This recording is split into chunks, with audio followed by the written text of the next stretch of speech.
É a época em que o Ayrton queria mostrar para o mundo que ele era muito melhor do que o Prost. Foi aquela coisa, entrava o Ayrton, fazia o tempo, aí entrava o Prost, ia lá, batia o tempo, entrava o Ayrton, batia o tempo do Prost.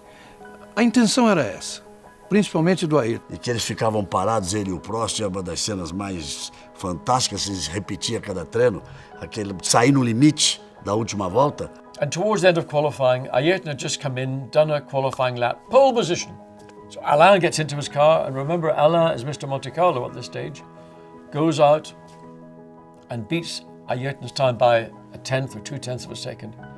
Alain comes in, and he did his normal thing. He throws the seat belts off, stands up in the cockpit, stands in the seat of the car, and of course the press, principally the French press, are round him, and it's, Alain, how was it? Alain, this, and it's like this.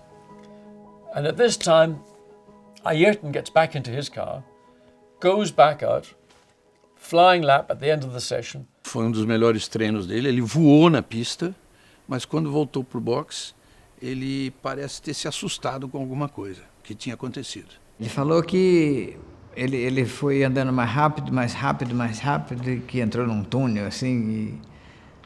Eu acho que isso aí é o seguinte, ele era tão talentoso e ele estava tão bem casado com aquele automóvel que quanto mais rápido ele foi andando, ele chegou a um ponto que o automóvel passou a ser uma extensão dele.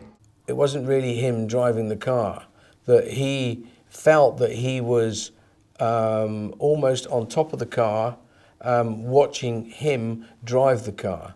And I can kind of understand it. I've never experienced it, but I can understand it. He got himself in these trances, which is world famous. I don't think there's been a driver really that got to that qualifying lap. Ele estava num nível de automação entre ele e a máquina que ele guiava aquele carro por instinto, né? When we drive, we're in that monotonous super rhythm, if you like, and everything comes easy, but he put the bar so high. I mean, Ayrton, I think, was a second and a half quicker in qualifying. I mean, that's unbelievable, you know, a second in equal cars. And all of a sudden, Alain, who had been the focal point of the media attention and the team attention, was just, sorry, Ayrton. And Alain was left standing like, we call it an orphan, a child without a family. He was just standing there. What's happened?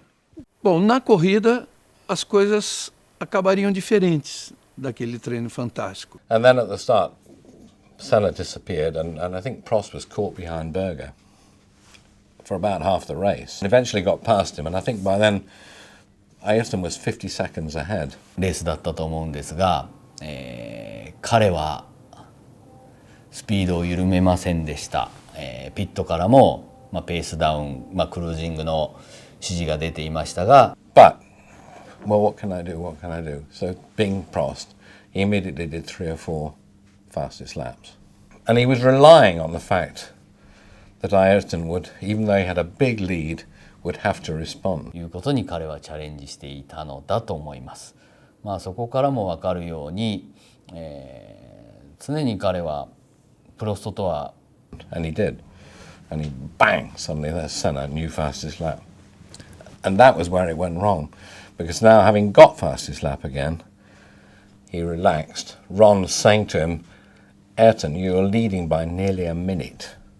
For God's sake, back off. And he did. And of course, that was when he lost concentration and hit the wall.